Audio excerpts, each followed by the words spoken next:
Ça signifie qu'on a rendu un jugement contre vous. Vous avez pris part aux audiences, mais vous n'êtes pas d'accord avec ce jugement. Vous interjetez appel devant une cour d'appel, une juridiction supérieure. Ce sont des voies de recours ordinaires. Mais il existe des voies de recours dites extraordinaires. Ce sont des voies de recours particulières, dont le pourvoi en cassation et le pourvoi en révision. Le pourvoi en cassation, c'est le sommet de tous les cours et tribunaux, comme chez nous la Cour suprême de justice, ou bien la haute cour militaire, selon qu'une décision a été rendue par un tribunal civil ou un tribunal militaire. Ces deux juridictions peuvent connaître un pourvoi en cassation. Le pourvoi en cassation existe lorsque quelqu'un a attaqué un jugement qui a été rendu contre lui, mais jugement dans lequel il y avait une erreur de droit, une mauvaise application de la loi. Il y a plusieurs jugements de cassation. Dans beaucoup de pays au monde, la Cour suprême n'existe pas, il existe une cour de cassation qui rend beaucoup de décisions de cassation. Mais il reste une voie de recours particulière qu'on appelle la révision. La révision est une voie de recours alors particulière des particuliers, en ce qu'elle est la seule voie de recours susceptible de corriger quelques erreurs.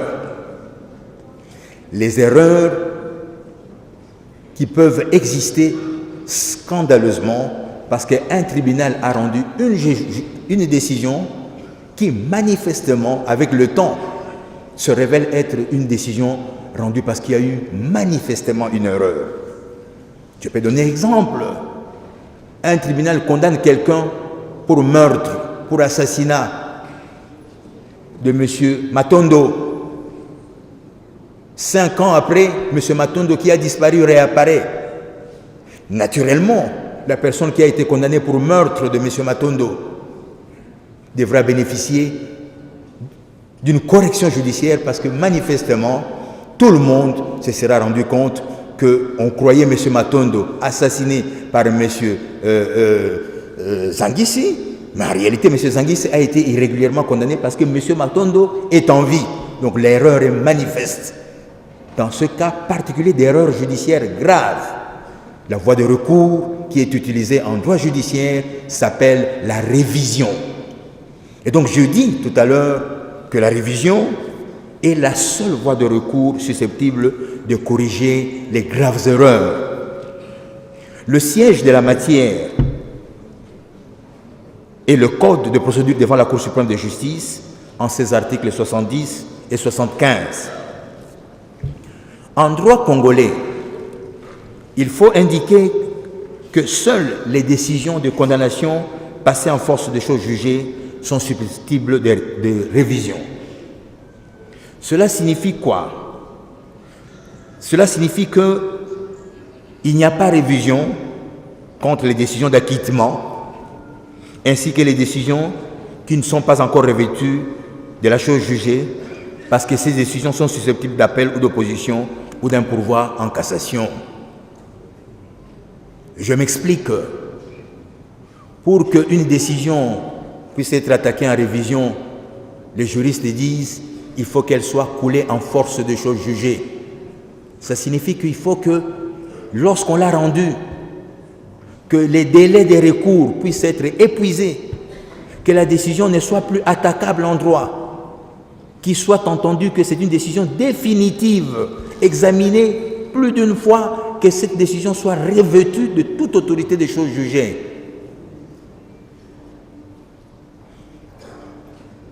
Je disais aussi que lorsque quelqu'un a été acquitté, on ne peut pas, parce qu'on n'est pas content d'avoir été accusé simplement, même si on est acquitté, on ne peut pas solliciter et obtenir une révision.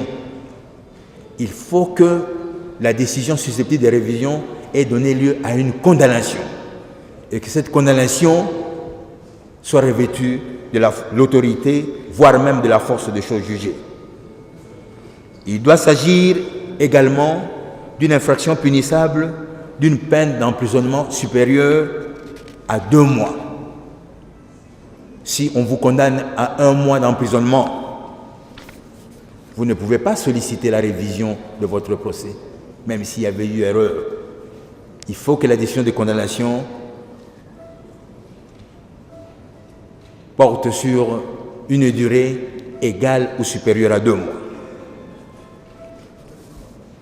On peut aussi indiquer qu'auprès des juridictions militaires, le droit de demander la révision appartient à l'auditeur général des forces armées qui peut le faire d'office ou sur injonction du ministre de la Justice ou sur injonction du ministre de la Défense, notamment après condamnation. Et dans quel cas? C'est lorsqu'il intervient un fait nouveau susceptible d'établir l'innocence du condamné. C'est l'article 310 et suivant, ou les articles 310 et suivants du Code judiciaire militaire. Je répète, l'auditeur général, sur réquisition du ministre de la Justice ou du ministre de la Défense, peut introduire un pourvoi en révision, particulièrement lorsque, après l'écoulement d'un temps après la condamnation, il apparaît un fait nouveau susceptible de démontrer que la condamnation autrefois prononcée était entachée d'erreur. Et parmi les faits nouveaux particuliers, il y a notamment l'innocence. Lorsque effectivement apparaît un fait beaucoup de temps après la condamnation, mais qui démontre que la décision qui a été rendue a concerné une personne innocente.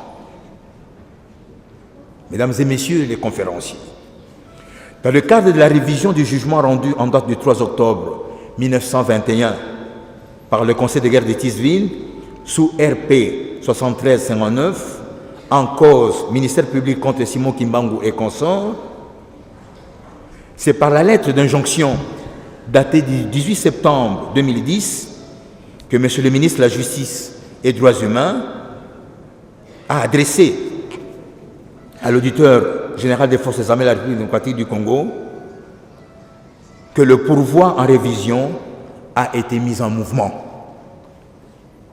Deuxième point donc, pourquoi avoir révisé la décision ayant condamné le prophète Simon Kimbangu?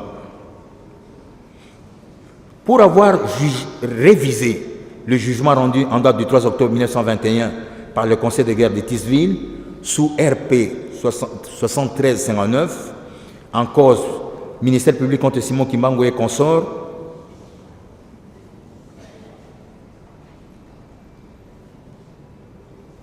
les questions que la haute cour militaire s'était posées portent sur les considérations suivantes.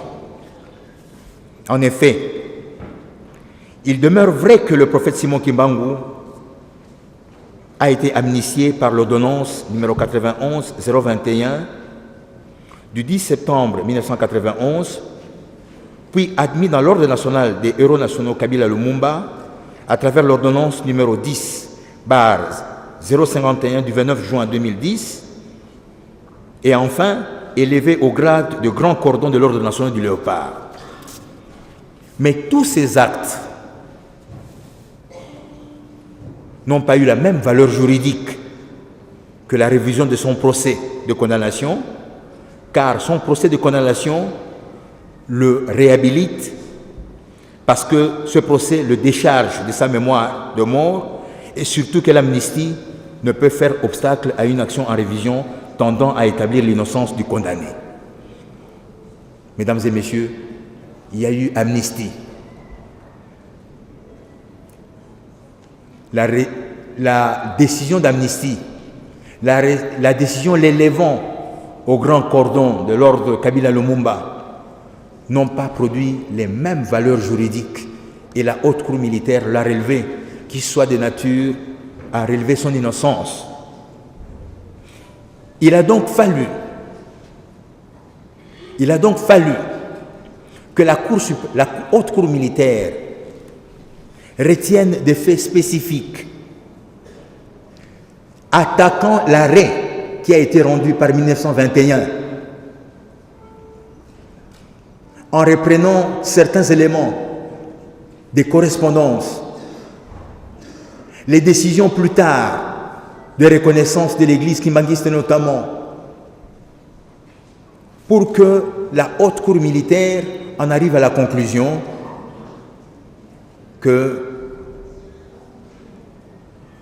le tribunal militaire de Tisville avait condamné un innocent. Le tribunal militaire de Tisville s'était trompé. Par conséquent, la haute cour militaire, vendredi dernier, a pris la décision d'innocenter la mémoire du prophète Simon Kimbangu. Nous avons à cet effet demandé à la haute cour militaire, dans son raisonnement juridique, et vous avez suivi pendant 3h30, de publier l'articulation de tout son raisonnement pour établir quels sont les faits qui ont été retenus à la faveur et à la défaveur de la révision, et comment l'innocence, je crois que vous l'avez tous suivi, du prophète Simon Kimbangu a été établie en conclusion de l'instruction que la haute cour militaire avait menée. Et donc, ici n'est pas le cadre de revenir sur point, nous avons relevé le principe que la Cour a estimé, la haute cour militaire a estimé que le tribunal militaire de Tisville, donc de Mazangungu, avait méprisé l'innocence du prophète Simon Kimbangu dans une articulation argumentaire. Le relevé, point sur point, nous ramènera à 30-40 minutes de développement. Nous n'avons pas assez de temps. Ce qu'il faut retenir comme motif de révision, c'est l'innocence. Les faits nouveaux ont établi l'innocence du prophète Simon Kimbangu.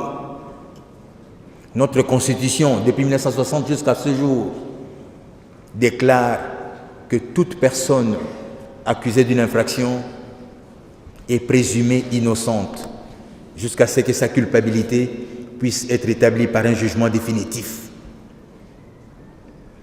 Et donc, lorsque la justice condamne un innocent, en se basant sur les éléments du moment qui font considérer la personne comme étant coupable, et que plus tard, par un fait nouveau, la même justice s'aperçoit qu'elle a condamné un innocent, rien à faire, cette justice a le devoir de relever cette erreur et de réhabiliter la personne selon qu'elle est en vie ou si elle n'est plus en vie. En l'occurrence, pour le cas du prophète Simon Kimbangu, les magistrats de la haute cour militaire l'ont très bien indiqué qu'ils ont déchargé sa mémoire de cette condamnation. Sur le plan de la symbolique déjà, cela a une valeur symbolique extrêmement importante. Nous connaissons les grands procès internationaux à travers l'histoire du monde. Je pense à l'affaire Dreyfus, par exemple en France. Lorsque une justice s'est trompée, il est de bon augure, surtout lorsque l'innocence a été bafouée, que plus tard, alors plus tard, que cela puisse être relevé. Que retenir enfin de l'arrêt RR du 23 juillet de la haute cour militaire? Par son arrêt RR du 23 juillet, je venais de le dire, la haute cour, siégeant en matière de révision, a annulé purement et simplement le jugement rendu en date du 3 octobre 1921 par le Conseil de guerre de Tisville sous RP 7359, lequel jugement avait condamné le prophète Simon Kimbangu à la peine de mort. Par cette annulation judiciaire, la haute cour militaire a définitivement déchargé la mémoire du prophète Simon Kimbangu, pour qui cette grande conférence internationale se tient aujourd'hui. En termes clairs, l'histoire universelle retiendra depuis le vendredi passé que le prophète Simon Kimbangu n'a jamais été un criminel. Je peux le répéter, qu'en termes clairs, l'histoire universelle retiendra que le prophète Simon Kimbangu n'a jamais été un criminel, comme l'a relevé le tribunal militaire de garnison ou le conseil de guerre de Tisville. C'est donc à tort qu'il avait été condamné en 1921. Cela étant dit, nous ne pouvons que louer cet effort. Ces chefs d'œuvre judiciaires qui viennent de produire la haute cour militaire en prouvant en face du monde entier son indépendance dans l'administration de la justice en République démocratique du Congo, comme l'a toujours vu, l'a toujours relevé son Excellence, Monsieur le Président de la République, chef de l'État, Joseph Kabila Kabange. En conclusion, l'injonction du ministre de la Justice ayant été le déclencheur de la procédure de révision l'a été sur instruction de son Excellence, Monsieur le Président de la République, chef de l'État. En effet, après avoir relevé, comme cela a été dit hier, plusieurs gratifications honorifiques à la mémoire du prophète Simon Kimbangu, il n'était donc pas normal qu'un tel personnage puisse, dans sa mémoire, porter le cachet d'une condamnation comme criminel, et donc, en toute indépendance, il a été demandé à la justice militaire d'examiner cette décision. C'est ce qui a été fait. Certaines conséquences peuvent être tirées de cette décision de révision. La conséquence judiciaire la plus remarquable est que lorsque l'innocence de la personne qui a été condamnée est relevée, généralement, cette personne ou ses ayants droit peuvent réclamer une réparation. Et la réparation en droit couvre plusieurs formes. Elle peut être morale, elle peut être directe, elle peut être matérielle, elle peut être une compensation en termes de dommages et intérêts. Les juridictions militaires dans notre pays n'ont pas la compétence de pouvoir accorder les dommages et intérêts. Dans de pareilles circonstances, la loi ne leur confère pas ce pouvoir-là. Mais les juridictions civiles peuvent le faire. Il faut noter que la décision de révision est une décision rare que prend une juridiction, que prononce tout un système judiciaire. Notre Cour suprême de justice, qui existe depuis 1968, bientôt 50 ans ou plus, depuis 1968, nous pensons, n'a prononcé que 2, alors au grand maximum 3 pourvois en révision pendant 50 ans. Ce sont des décisions rares.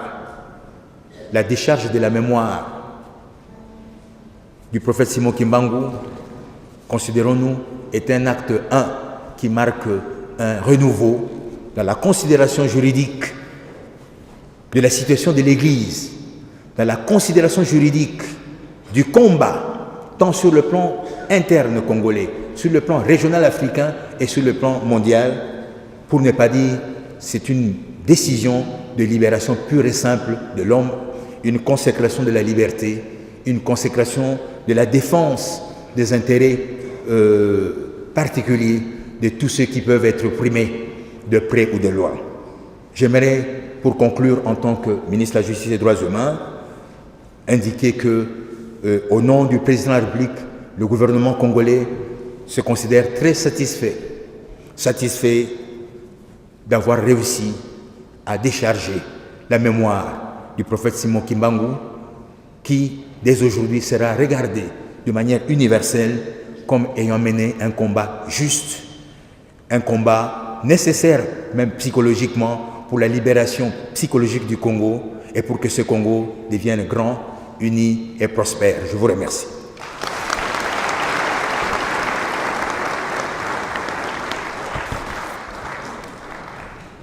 Merci, chers collègues, monsieur le ministre. Nous avons découvert par cette conférence que vous êtes réellement, au-delà de vos fonctions de ministre, les grands spécialistes de notre pays et de l'Université de Kinshasa en droit pénal et en droit judiciaire. Cette conférence sera au centre des préoccupations et des débats dans nos panels, c'est-à-dire ateliers, que nous allons avoir dans le jour à venir. Elle ne sera pas suivie en ce moment d'un débat.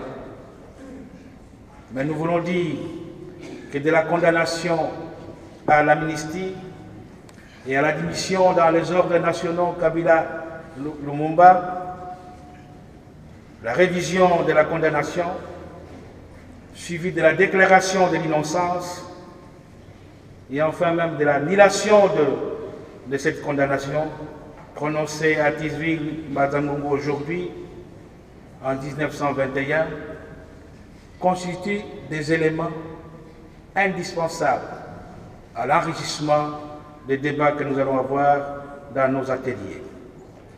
Le pourvoi en révision, comme M. le ministre vient de le dire, est un processus et en même temps une étape très importante. Il est évident que le scientifique, les experts réunis ici, chacun en ce qui les concerne, tireront profit de cette portée exacte qui vient nous être présentée concernant la révision en droit congolais. Excellence, lorsque vos obligations vous le permettront, peut-être que vous passerez ici au centre d'accueil pour assister à l'un ou l'autre débat qui porteront dans l'ouverture des perspectives de ce que nous avons enregistré aujourd'hui. Soyez rassurés que cette conférence nous a enrichis davantage, surtout pour ceux qui ne maîtrisent pas tous les aspects profonds et significatifs des droits de notre pays. Et comme Éminence, son agenda est chargé, nous allons maintenant autoriser notre ministre de la Justice à bien vouloir nous prendre congé, mais il reviendra au cours de nos travaux. Merci. Je vous laisse le texte. D'accord. Merci.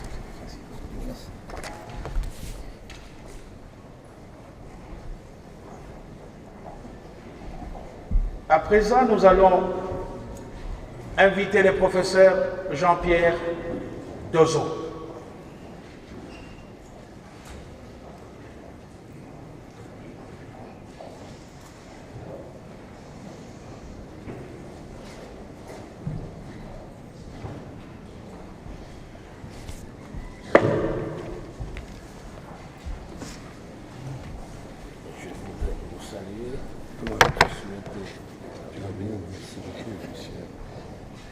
Mais je vais boire un peu. Si, j'ai très soif.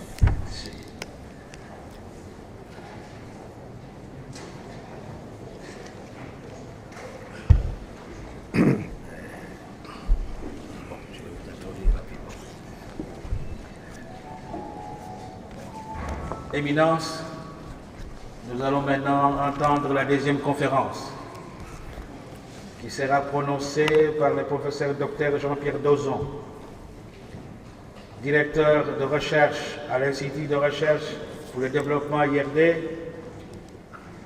à Paris, directeur d'études à l'École de haute études en sciences sociales de Paris. Un grand spécialiste. Son premier article scientifique a porté sur le Kimbangouisme. Au moment où il faisait son initiation dans le sillage de Georges Balandier et les autres. En même temps aussi, il est de la génération, ou même, je peux dire, il est dans le sillage aussi de Martial Sinda, qui à l'époque, comme on l'a présenté hier, a été le premier intellectuel universitaire africain à s'être intéressé aux problèmes notamment du messianisme en rapport avec la lutte pour la décolonisation. Jean-Pierre Dozon a accepté de nous parler des figures, fonctions et usages des prophètes en Afrique. Lecture d'un anthropologue.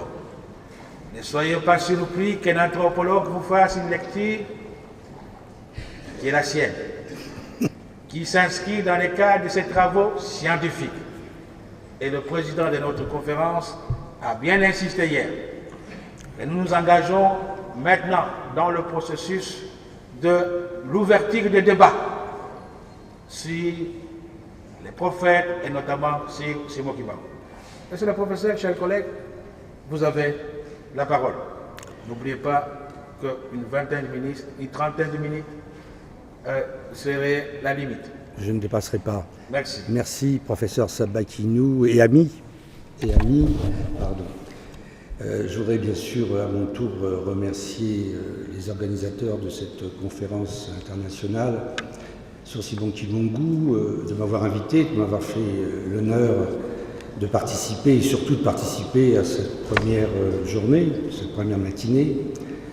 Je voudrais aussi bien sûr remercier très sincèrement le centre d'accueil kimbanguiste que je découvre et je savais beaucoup de choses depuis Paris à propos disons, du développement de l'Église kimbanguiste, et bien sûr je suis tout à fait étonné de la réussite de ces bâtiments et de ce centre. Et je sais qu'il y a une université qui n'est pas loin. Alors, le professeur Simon Kimbangu, vous voyez, j'allais faire un lapsus.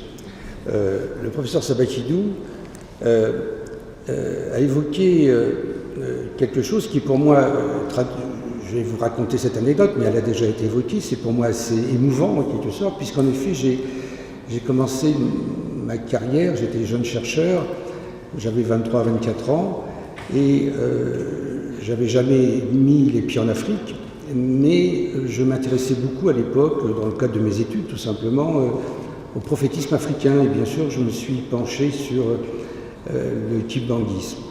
Et j'avais donc lu, écrit moi-même sur le kimbanguisme à partir de la littérature des autres. Et j'ai été très ému de rencontrer le professeur Martial Sinda, qui a été un de ceux que j'ai lus à ce moment-là, puisqu'il n'y avait pas énormément de littérature encore sur le kimbanguisme. Il y en avait, mais il n'y en avait pas autant que maintenant. Et donc, pour moi, je ne savais pas qu'à l'époque, que 40 ans plus tard, ou presque 40 ans plus tard, j'allais me retrouver ici, puisque je ne suis pas venu au Congo-Kinshasa, en RDC, République démocratique, je ne suis pas du tout allé dans cette région de l'Afrique, je suis allé en Afrique de l'Ouest, et ce n'est qu'il y a 3 ans que j'ai mis les pieds pour la première fois à Kinshasa, et c'est la deuxième fois pour moi de venir ici. Et donc il y a une certaine émotion à être là, dans ce contexte, dans ma trajectoire personnelle en quelque sorte. Donc après cette petite évocation, je vais vous proposer donc un exposé, une conférence où vous verrez, j'évoquerai Simon Kimbangu, mais pas seulement Simon Kimbangu. Alors comme vous le savez certainement, beaucoup de choses ont été dites et écrites sur les prophétismes africains. Des prophétismes qui ont été parfois qualifiés, et ont sans raison, de mouvements politico-religieux.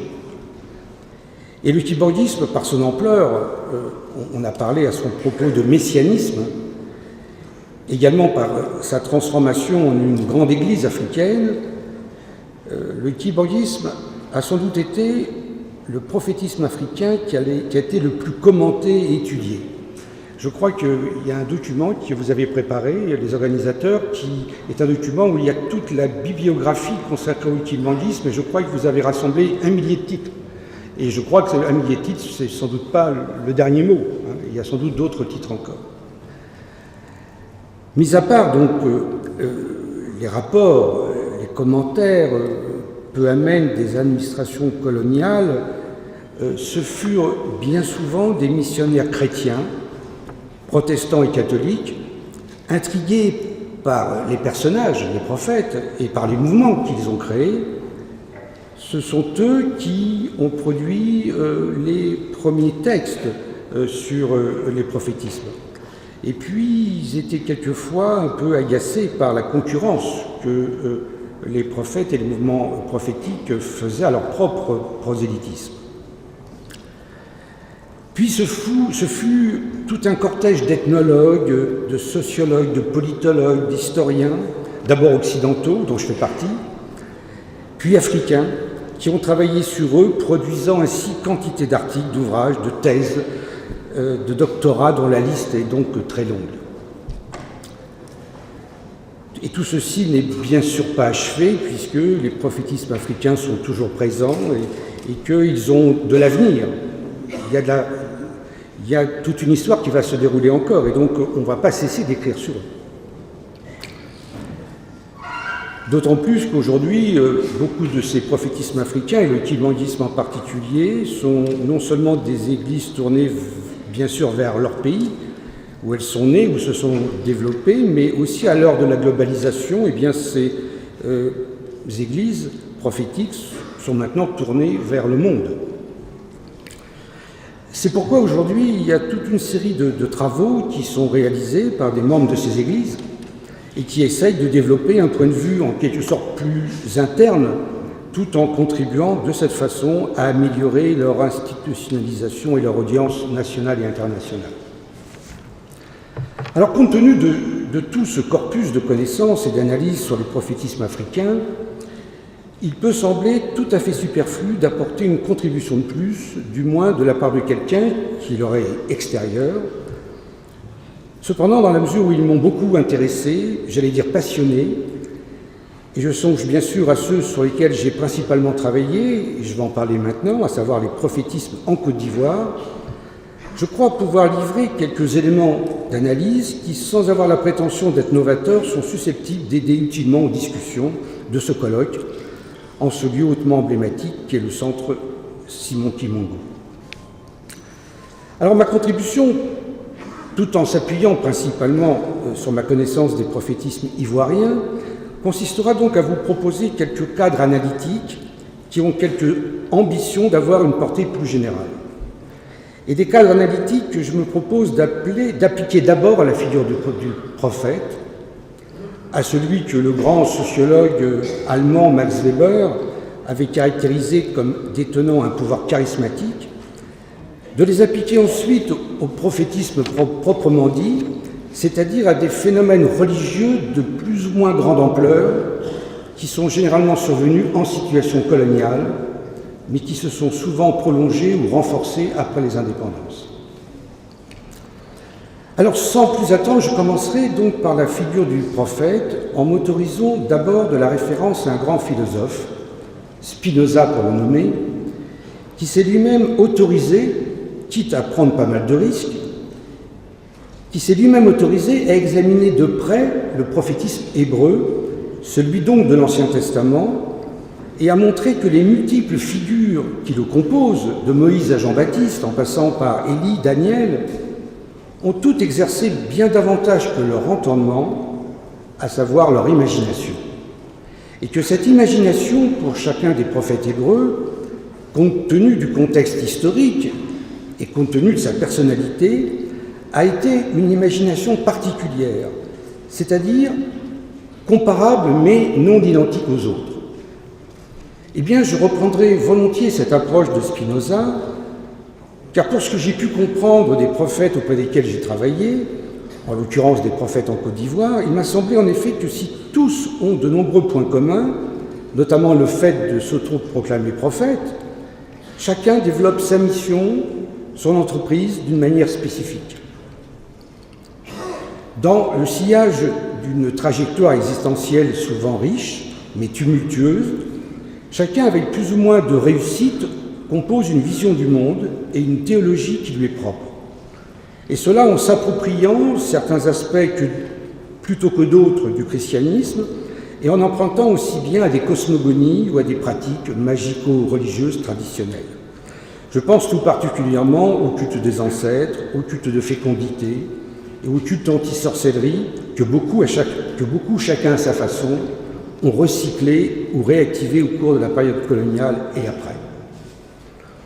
Donc, je dirais que chacun d'eux se livre à sa manière à une double appropriation, à la fois du côté du christianisme et du côté des religions traditionnelles.